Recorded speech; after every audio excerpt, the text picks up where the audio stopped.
and challenge can be difficult, some of us really thrive in that. That's why we're procrastinators, right? Because we thrive under the pressure.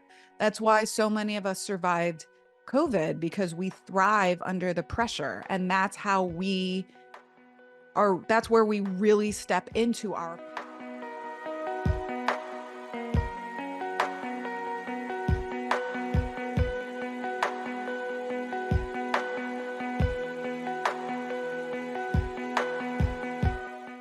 Hey there, everyone. Welcome back to another episode of the Female Empowered Podcast. I'm your host, Krista Gurka. I'm so happy you're here. Here comes my little cough again. If you're just tuning in to this podcast, you will hear that I have a chronic cough, which hopefully in 2024 I'm going to get situated. I'm just looking. I record these videos also, these podcasts. So if you ever watch, go to my YouTube channel, by the way. I have some additional videos on there, Krista Gurka. But if you're checking it out, I just realized my hair is in a really interesting situation. So, anyways, I also think this is a total aside, but I also think a really funny game would be for 2024. See how many different pairs of glasses I wear either on my social media or on my podcast videos, because my kids are laughing at me because I have, excuse me, I have literally like 17 pairs of readers placed all over the house, because as I hit 50, my eyes suddenly went bad and I'm starting to realize like I can't see that well. So literally I have like 15 different pairs of $3 reader glasses all over the house. So I have a variety. You'll see a lot of them in this year as we go. So anyways, that's enough. If for those of you that haven't shut off this podcast or been like, what is this chick talking about? And you're still listening, thank you for listening to my ramble. But today we're actually going to talk about an interesting topic that I was discussing with my peer mentorship group, my mastermind, my personal one, a week ago, I think. We were talking about what happens when we get bored in our business. And it happens frequently to high achievers. And one of the things that we were talking about in our group was the different kinds of leaders that we all are. So, for example, a lot of us were saying that we are like wartime leaders, or they call them wartime CEOs, where we thrive in growth. Okay. So I thrive in growth and new opportunities. It's the same way I like working with my patients. I like when we're working towards something, a goal. I don't love maintenance, just who I am. And I don't need to change myself for that. And you don't need to change yourself from that. But one of the important things is recognizing when you're starting to hit this wall of boredom in your business, because it becomes a risk, it becomes a liability. Because when you get bored as a CEO, and then you have an itch to launch something new without any strategy, or you start getting distracted with like, shiny object syndrome over here, and it deters you and it pulls you off course. It's starting to take you farther and farther away from your ultimate goal. And besides that, it does make your team a little bit crazy. So like, what is she doing? Why are we doing that? And, then we put a lot of pressure on our team, because as high achievers, we wanted things done yesterday. And so we're like, oh, we have a new idea. Let's do it tomorrow at 9 a.m. But you're not the one necessarily implementing it. And then you're like, ah, that didn't work. Well, no shit, because you didn't have a strategy and it didn't align with your mission and vision. And so how can we avoid going rogue in our business? And believe me, I've worked hard at this, and I have a great team around me that helps keep me in check also. I feel like I don't have a lot of bunch of yes people around me. I have people that are like, yeah, I don't think that's a great idea. Now I'll admit, sometimes I'm like, okay, I'm going to do it anyways, because I'm stubborn and thick-headed sometimes, and I like it the way that I want it. And I get that, I am trying to still work on listening to other people. And I do value, there's a ton of people on my team that I value their opinion. And I do listen to it, except when I get in my stubborn control freak mind. I'm like, yeah, we're going to do it anyways.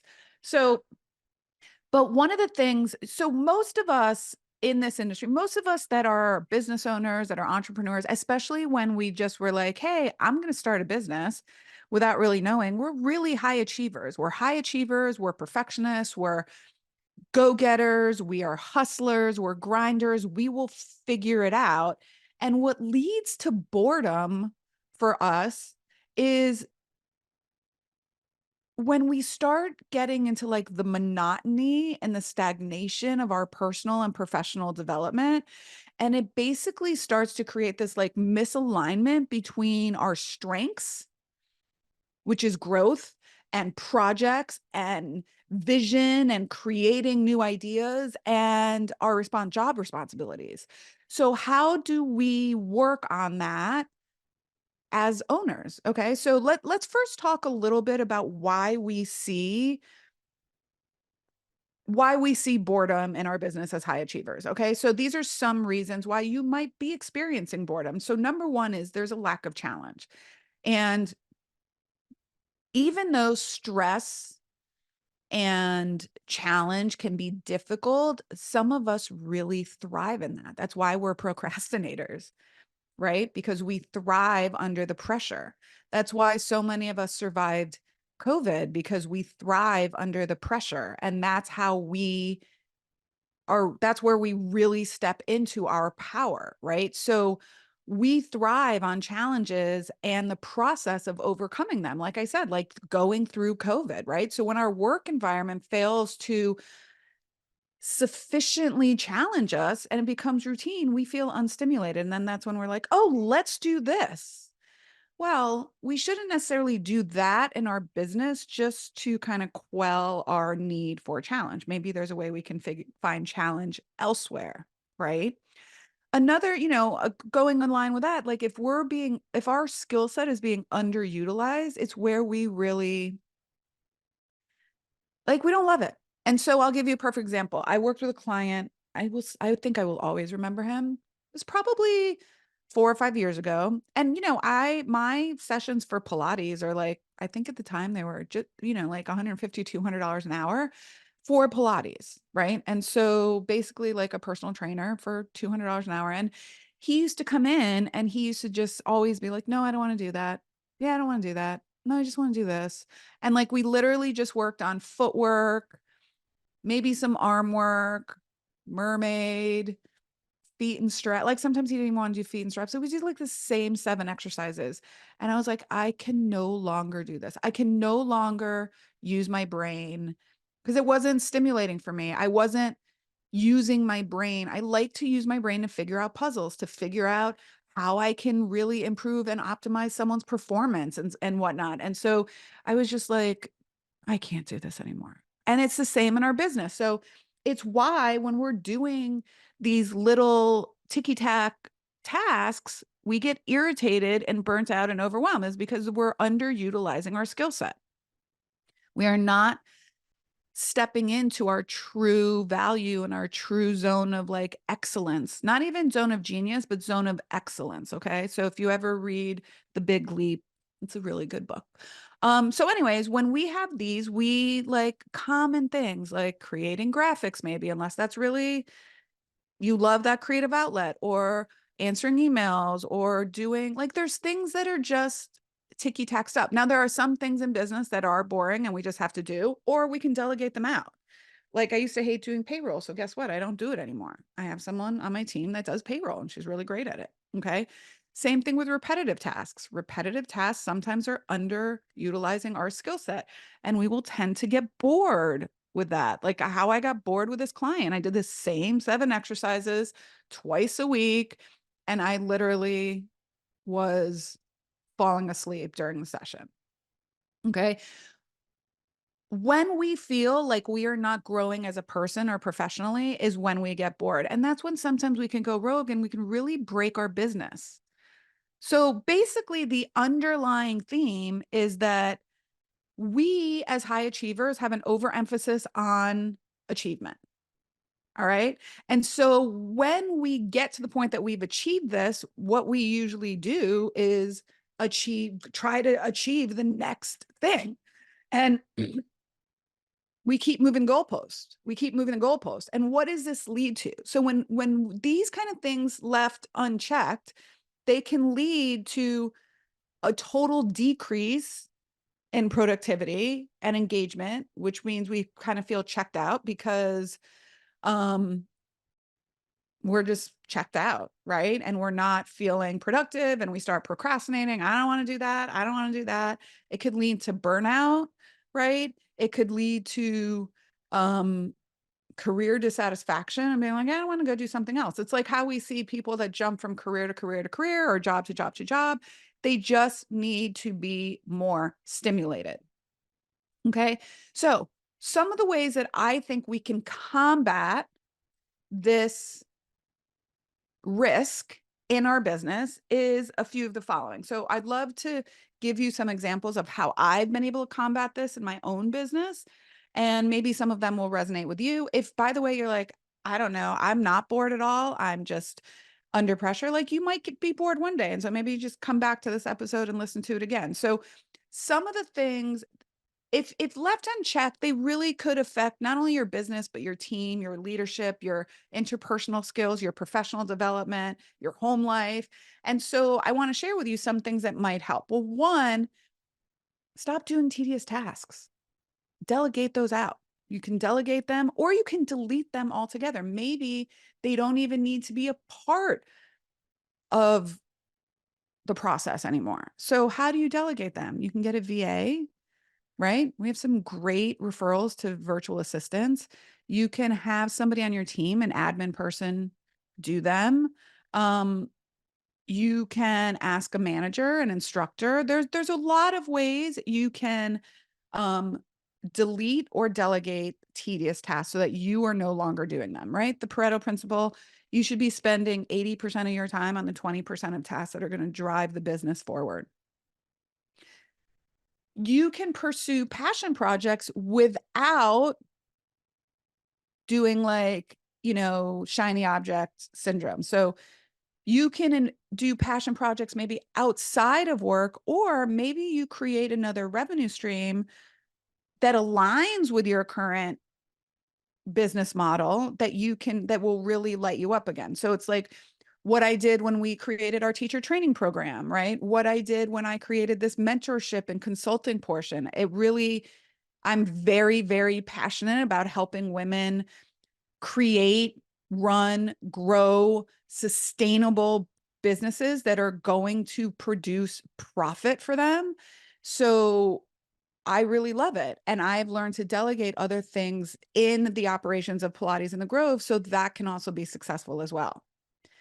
Another thing that has really, really been beneficial to me, and I see this also in our mentorship and groups, is developing personal and professional relationships with peers and colleagues. Okay. They keep you inspired, they motivate you, especially when you are in the room with people that are doing what you eventually want to be doing. I never like to be the smartest person in the room. To be honest, I want to be the least smartest person in the room because I want all of that additional smarts and motivation and inspiration and conversations to rub off on me and show me what is available to me, moving forward. So learning, and you learn how to learn new skills. I love learning. I really do love learning. So maybe it's learning how to do something outside of work. Maybe it's learning a new language. Maybe it's learning a new language AI. Like maybe it's learning a new tech software. Okay. So learning, so that's what really drives me, like learning how to optimize the business model, learning how to create additional revenue streams for my team so they can start moving out of the trading time for money model and really start to do things that they're passionate about, learning how to be a better leader, learning how to be a better person in general. I just love learning new things. Okay. So Another thing that's really helped me is volunteering. There's a quote that says, I can't remember what it is. I'm going to butcher it, but it's basically saying it basically says like the best way to help yourself is to help others. It's basically like when you feel down, helping somebody else will make you feel better. It's definitely not the quote, but it's that idea. So volunteering to talk to women's business groups or young girls, or I'm involved in a few different I sit on the board of a few different charities here in Miami, and those kind of things really, really help me stay focused and energized. I really love being able to pay it forward. Okay. So seeking professional development is also a way that I stay motivated. And it's very similar to what I talked about with like creating relationships, peer relationships with other people. I love the people that I have met in my mastermind, and we've actually become very good friends. We have a text group together. And so it's really, it's just they can walk you through when things are difficult. They know what you're going through, because sometimes your friends, if they don't own businesses, they don't really necessarily understand what you're going through. And so it having a group like we've created in the Beyond the Movement mentorship, the community is really amazing, you know? So those are the reasons I say join a peer mentorship group with someone that is doing what you eventually want to be doing, that has a skill set to teach you what it is that you want to learn, and has other people that are going along the journey the same as you, because the conversations are different there. All right. One, you realize you're not alone. And two, being able to talk through different strategies or challenges or situations and getting feedback from other like-minded individuals. Most of the time we have the answer, but just being able to bounce those questions off of other people were great. In our inner circle call yesterday, um, we had a really great conversation about creating ads, about marketing, about how you lead your team and avoid micromanaging, and it was really a multifaceted conversation in which a lot of the women in the group shared their insights and were really helpful to each other. And I love being able to sit back and not interject anything and let the people in the group have those conversations and lead the conversations and share with one another and lift each other up and give each other feedback and offer suggestions and tools. And I think it's really, really great for women to be in those kind of groups. All right. So, look for the silver linings also in your business. So, yes, maybe you're bored, and the silver lining is that you have the time to be bored, right? And so, what can you do then to recognize those signs and take proactive steps to address them, ensuring that you have both a balanced and fulfilling career and life, and those around you have the same? These are the things, because again, without keeping it in check, sometimes again we go rogue and we start to break our business and it gets confusing. Have you ever heard someone that's like selling this and then they're doing PT and then they're doing consulting and then they have an online program and then they're teaching about cardio and then they're teaching about nutrition? You're like, what is it that you actually do? I'm not really sure. Okay. So if you're going to do things that interest you, like maybe make that personal and not part of your business.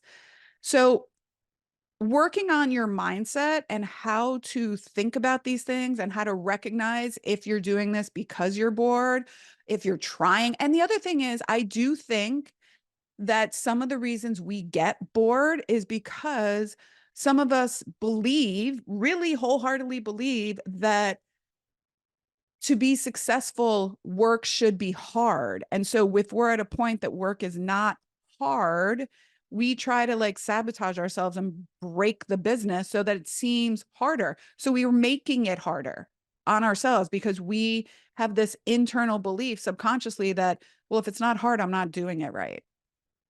And so one of the things that is important is to work on recognizing, is this where that's coming from? Or what can I do to avoid going crazy in my business and just making my life harder? It's okay for work to be easy. It's okay to have success and have it be easy. It's amazing, in fact. So if you're interested in learning some of my mindset strategies, and if you're like, I'm not there yet, no problem. You will get there at some point. It's not really woo-woo, but I have a fully free audio course that's about a lot of the podcasts that I've done regarding mindset and how it's really helped me level up over the years, and some things that I've learned, and things that I think are really important to teach other women. If you want to grab that free audio course, just go ahead and visit www.kristagurka.com/mindset audio course. So again, that's www.kristagurka.com/mindset audio course. It's totally free. And then there's like 4 or 5 different podcast episodes. You can listen to it while you're walking or in the car, or, anytime that you're ready to listen to something in your ears. Okay. So that's what I have for you today. I'm curious. I'd love to hear your thoughts. Do you ever feel like you're bored in your business? If you're like, Chris, I have no idea what you're talking about. It may come in the future, and maybe it won't. But it has happened to me. And I recognize it when some people in our groups are trying to do things to their business. And I'm like, I just think you're bored. I think you need to find something to do outside of your business so it doesn't um so it really doesn't spread you too thin just because you're trying to like self-sabotage. So that's all I got for you today. I can't wait for you to join me for our next episode. Go ahead and hit the like and subscribe button. Please, please, please, please, please, please. I'm asking you for a favor. Please subscribe to my podcast. It really helps me get this information in front of more women in boutique fitness and wellness, and also lets me know that I'm sharing helpful information with all of you. All right. So until next time, my friends, bye for now, ladies.